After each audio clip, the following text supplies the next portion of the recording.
आन्दोलन र विद्रोहमा लडाई लडौं। किन यो देश सीमित 20 परिवारले कब्जा गर्यो।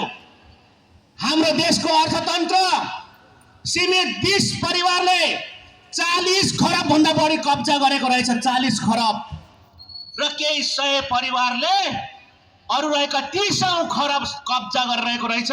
अनि बिचारा हाम्रा दिदी बहिनी आमाहरू आज 10 रुपैयाँ पकेटमा छैन। तपाईहरुको साथमा छ? 10 रुपैयाँ छैन।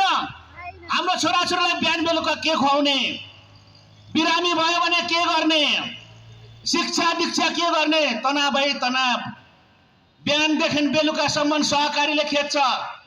बिहानदेखि बेलुकासम्म लघु वित्तको सरहरूले खेद्छ, बैंकहरूले खेद्छ, अनि त्यहाँका कर्मचारीहरूले खेद्छन्। तर हामी भन्न चाहन्छौं, खबरदार! अब खबरदार गर्न तयार हो कि होइन?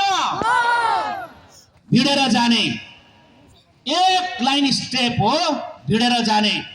किन? हामीले यहाँ यसो प्रचार प्रसार बार्दा सुन्यौं, वास्तवमा त त्यो कर्मचारीहरू पनि महापीडित भएर बसेको रहेछ। उयो आदेश मानेर कि जागिर छोड्नु पर्ने, कि त त्यो सहकारीको जागिर छोड्नु पर्यो, कि त बैंकको जागिर छोड्नु पर्यो, कि त लघु वित्तको जागिर छोड्नु पर्यो अरे। होइन भने चाहिँ पैसा उठाउन जानु पर्यो अरे। तर खबरदार, यो पैसा उठाउने कुरा इलिगल छ, अवैधानिक छ। नेपाल राष्ट्र बैंकको सूचना अनुसार, कानून अनुसार कुनै पनि पीडितको घर घरमा गएर धाएर जबरजस्त पैसा असुल्न पाइँदैन। हो कि होइन?